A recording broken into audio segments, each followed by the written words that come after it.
Zelensky's announcement that he's willing to go to Turkey and essentially wait for Vladimir Putin there is, I think, a very wily one, and is that is representative of his traditional skills as a showman, as of course his background before entering the presidency, and his willingness to act boldly in the name of Ukraine's national defense.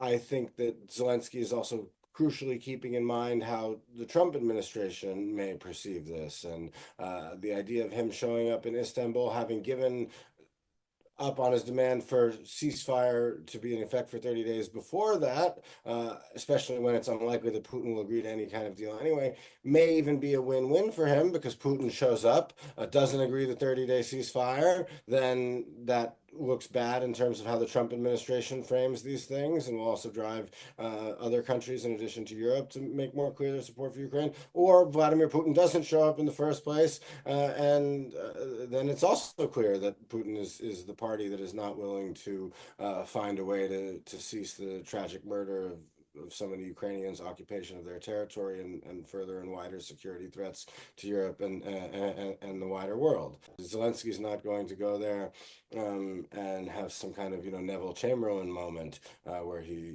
calls for appeasement or something like that.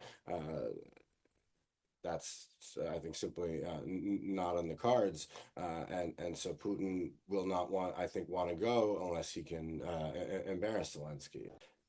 Vladimir Putin has proposed these sort of direct talks as an attempt to try to get around Ukraine's demand for a 30-day ceasefire. He understands that there are historical tensions between Vladimir Zelensky and the U.S. President Donald Trump. His strategy is really around trying to find ways to exacerbate this, and this means that he wants to keep putting the talks in a position where it's Zelensky who has to do something, not himself first. The ceasefire is something that he has shown no willingness to actually agree to initially in the first place, nor has he softened his demands on annexing Ukrainian territory and effectively destroying the nation's sovereignty.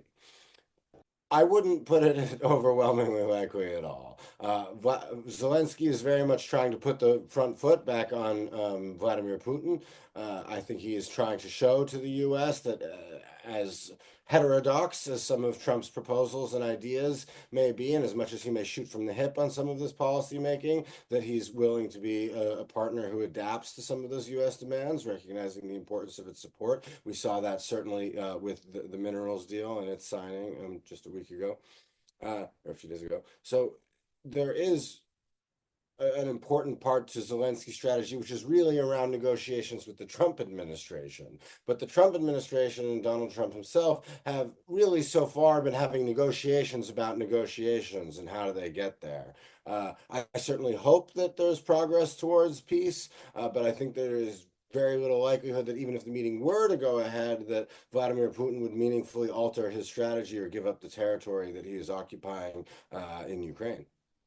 If Putin can find a way to have these negotiations that don't actually result in a deal, but further weaken the Ukrainian negotiating position or further weaken the Trump administration's willingness to support Kiev, then that is in itself a victory for him.